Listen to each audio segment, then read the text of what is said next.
everyone, and welcome back to my channel.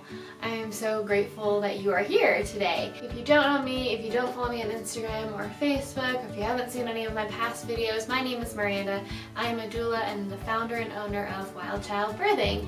I will link my Instagram and Facebook down below. That's where I mainly post and talk about reproductive health, but occasionally I like to make YouTube videos because some topics are just more fun in video form or are a little longer and better in a video. Anyway, today's video is about why I became a doula, and let's just go ahead and get right into it.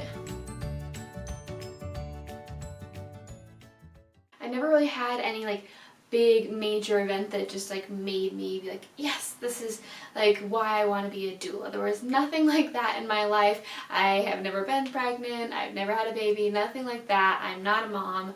So there was no real life-changing event that made me think, yes, this is my job. It was just a lot of moving pieces and circumstances that kind of came together, and now that's what I do. When I was about 5 years old, I had a lot of jobs that I wanted to be, everyone in elementary school wants to be this and this and that. I really wanted to be a teacher, I wanted to be an actor, I wanted to be a librarian. There were so many things that I wanted to be, like every other kid. When I was in middle school, I really wanted to be a journalist, and I kind of went into high school with that same mentality of wanting to explore journalism. And then when I was in high school, I started taking film classes and was like, yep, this is it. I'm going to make movies and it's going to be amazing. I want to be a director, I want to be an actress, I want to be in the film industry. I was still really interested though in teaching. So I ended up going into college as an elementary education major. And I was like, yeah, okay, this feels right. I want to be a teacher. But something still wasn't quite there, and I ended up transferring schools and switching majors, and I ended up graduating with a degree in Human Development and Family Studies, which I loved. That was definitely the right choice for me. Through that major, I really was like, okay, I want to be a counselor. That was kind of the big yes, I want to be a therapist. I'm going to go to grad school and get my master's degree in therapy.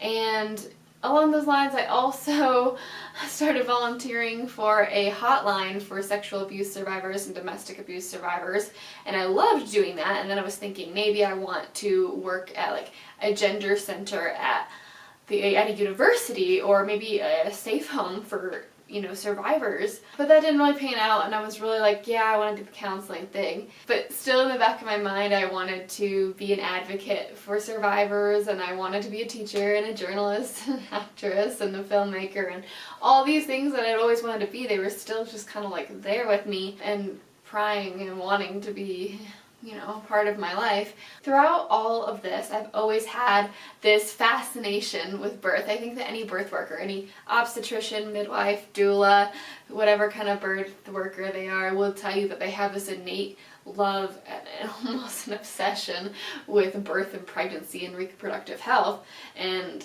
I definitely found that. I had that from day one. Even as a little kid, I loved movies and TV shows that had a birth scene in it. And I would just obsessively watch that, the Friends episodes of Phoebe's giving birth to triplets. I've seen that episode way too many times. I just find myself so interested in that.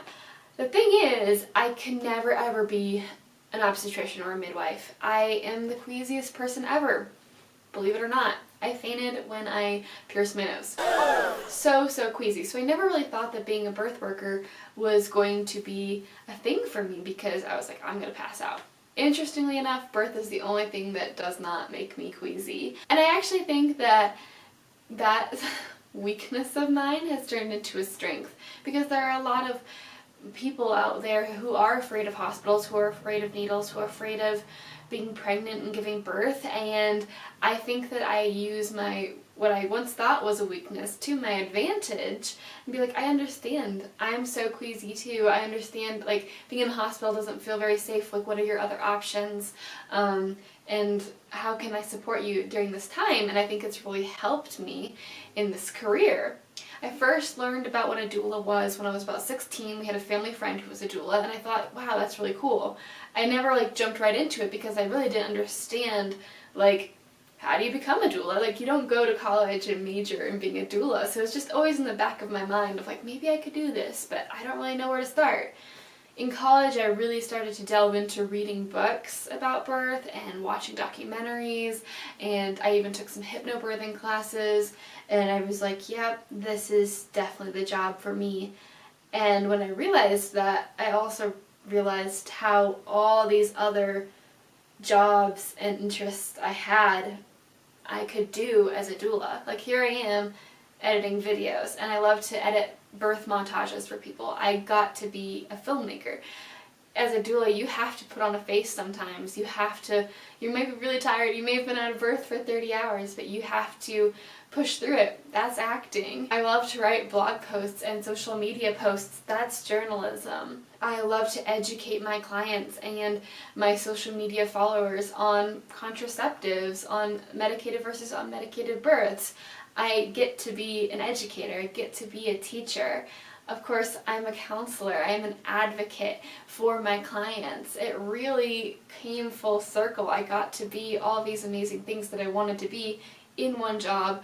Having this love of birth and reproductive health is just truly the best job that I could possibly imagine. That's kind of in short why I became a doula. There wasn't any big life-changing event. There wasn't any like big 100% aha moment. It was just all these moving pieces and this realization that I really love reproductive health and I really enjoy working with clients in this extremely beautiful, intimate, vulnerable time in their lives and talking about topics that are taboo, talking about menstruation and sex and postpartum and depression and parenting and contraceptives and just all these different topics that are typically kept hush-hush. I love that I am someone that can be trusted by my clients to have these very raw conversations. It's something that I truly cherish. So anyway, that's kind of my story. If you have any questions, you can comment down below.